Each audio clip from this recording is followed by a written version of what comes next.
Yang terhormat Yamin Ihsan selaku Kepala Semasa Kepresidenan, yang saya hormati Bapak Klodorandu selaku Wakil Kepala Semasa Kepresidenan, yang saya hormati pula guru-guru yang sempat hadir, dan yang saya banggakan teman-teman seperjuangan. Sekali lagi selamat pagi untuk kita semua. Pertama-tama saya mengucapkan terima kasih atas waktu dan kesempatan yang telah diberikan kepada saya untuk berdiri di hadapan kita semua pada pagi ini sebagai motivator dengan tema yang akan saya bawakan, yaitu teknologi.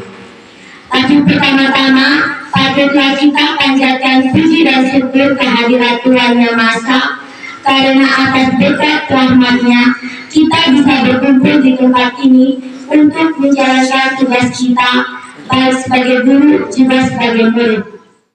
Menurut Kamus Besar Bahasa Indonesia, teknologi adalah keseluruhan sarana yang dibangun untuk melangsungkan kenyamanan hidup manusia. Jadi, suatu teknologi dibangun dengan tujuan untuk melangsungkan kenyamanan hidup manusia.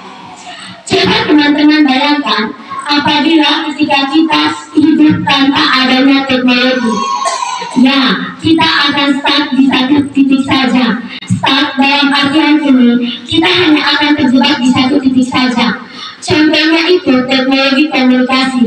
Ketika misalnya sekarang tidak adanya handphone, kita tidak bisa bertukar kabar dengan kerabat-kerabat kita. Otomatis kita hanya bisa bertukar kabar dengan teman-teman atau kerabat kita yang jaraknya dekat dengan kita. Lalu kemudian suatu teknologi itu dibangun, berkembang, dan tentunya membawa dampak bagi kita semua. Dampak dalam artian ini dua hal, dampak positif juga dampak negatif. Secara besar dampak positif dari teknologi ialah memudahkan jalannya kehidupan manusia dari segala aspek, yaitu ekonomi, politik, sosial, dan budaya. Kemudian dampak negatif, yang pertama, budaya berbaur semakin hilang tertelan perkembangan zaman. Ya, kita bandingkan dengan kehidupan zaman dulu sebelum makin banyaknya teknologi handphone yang semakin canggih. Kita memiliki banyak sekali kesempatan untuk bertukar kabar dengan sesama. Kemudian yang kedua, kebanyakan rasa ingin tahu yang tinggi. Tetapi di sini rasa ingin tahunya itu lebih mengarah ke hal-hal yang negatif. Contohnya saja, remaja-remaja sekarang ini yang sering sekali mengakses situs-situs pornografi. Oke lah, kalau memang sekarang ini kita mengalami masa-masa pubertas, tetapi ada baiknya kalau misalnya kita menggunakan teknologi komunikasi itu dengan hal-hal yang bermanfaat. Kemudian, ada pun contoh-contoh dari teknologi komunikasi. Yang pertama komputer, yang kedua handphone, yang ketiga LCD data operator, dan yang keempat robot rakitan. Tiga teratas yang sudah saya sebutkan sudah ada dalam kehidupan kita sehari-hari. Kemudian yang keempat, robot rakitan. Jadi teman-teman, di negara-negara barat sekarang ini, di restorannya itu menggunakan jasa robot untuk menggantikan pekerjaan manusia, yang dimana pekerjaan manusia sebagai pramusaji atau mengantarkan pesanan dilakukan oleh sebuah robot rakitan yang dirakit oleh manusia sendiri. Kemudian, kita sebagai pelajar dalam era teknologi tentunya menghadapi ini.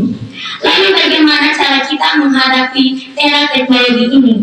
Yang pertama, kita harus bisa terbuka dengan adanya perkembangan teknologi. Kemudian yang kedua, sikap selektif. Kita selain terbuka terhadap perkembangan teknologi atau menerima perkembangan teknologi, kita harus bisa menselektif teknologi tersebut, atau dalam kata lain, kita harus bisa menggunakannya sebaik mungkin. Kemudian, selain menghadapi, tentunya kita mengalami tantangan di era teknologi ini sebagai seorang pelajar, yaitu menjadi subjek perubahan.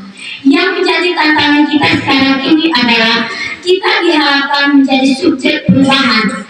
Apalagi sekarang, kita tidak hanya hidup di era revolusi industri 4.0, tetapi juga di era globalisasi.